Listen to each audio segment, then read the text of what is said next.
Hai guys, jumpa lagi dengan saya Ahmad Faisal, masih dengan kelas fisiologi dan perkembangan tumbuhan. Kali ini kita lanjutkan sesi video dengan pengenalan sel dan jaringan pada tumbuhan. Apa yang terbayangkan ketika Anda menemukan tumbuhan seperti ini? Mungkin yang pertama kali terbersit di benak Anda, wow, kok besar sekali ya? Atau Anda mungkin pernah melihat foto pohon terbesar di dunia? Ini dia Giant Sequoia, tumbuh di Taman Nasional di California dengan ketinggian mencapai lebih dari 100 meter. Dengan ketinggian ini, tentunya tumbuhan juga membutuhkan struktur yang mampu menyokong pertumbuhan serta mengangkut air dan unsur hara dengan jarak lebih dari 100 meter untuk mencapai daun di pucuk pohon.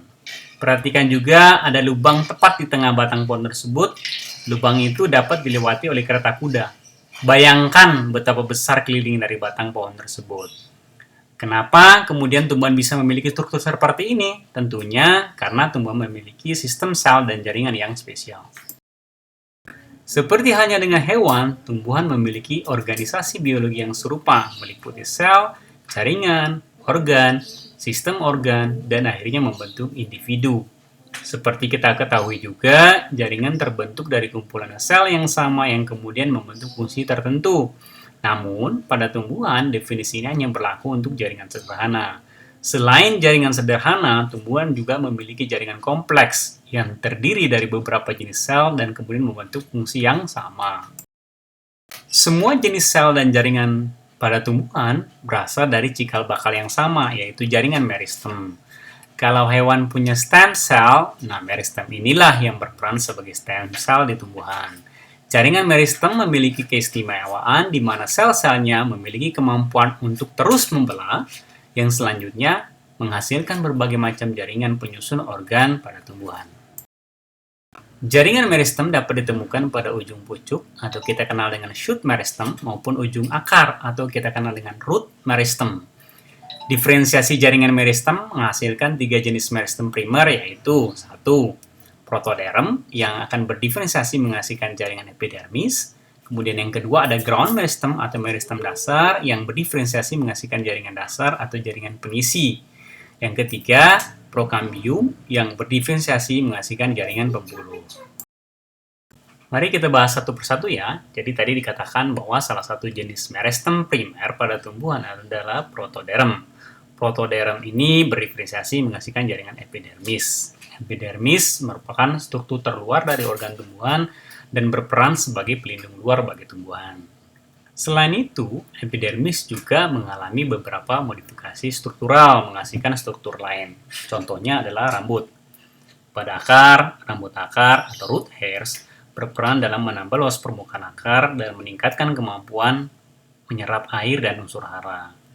Organ batang dan daun juga dapat memiliki rambut yang merupakan modifikasi epidermis. Gambar di samping menunjukkan trikoma atau rambut kelenjar pada tanaman ganja yang dapat menghasilkan dan mengakumulasi senyawa toksik.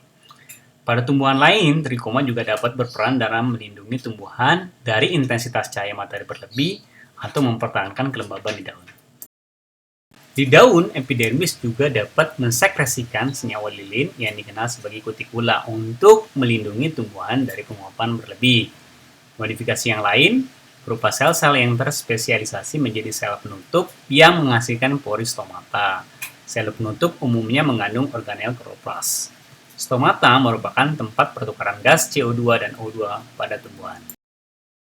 Meristem primer yang kedua adalah jaringan dasar. Jaringan ini berperan dalam mengisi interior dari tumbuhan.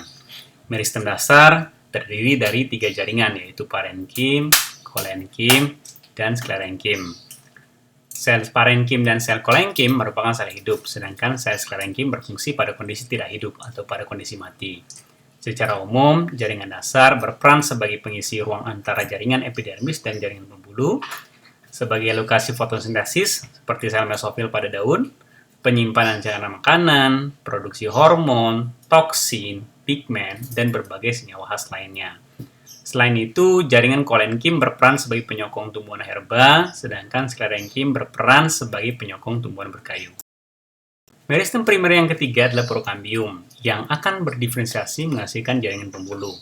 Jaringan ini terdiri dari 2 jenis, yaitu xilem, yang berperan untuk mengangkut air dan unsur hara dari akar ke daun, dan jaringan floem yang mengangkut fotosintat senyawa organik termasuk hormon dari daun ke akar. Saya akan membahas lebih banyak kedua tipe jaringan ini pada modul lainnya, khususnya tentang pengangkutan air dan modul tentang pengangkutan fotosintat. Demikian video singkat tentang sel dan jaringan pada tumbuhan. Sampai jumpa di sesi video selanjutnya. Ingat ya, plants make us happy.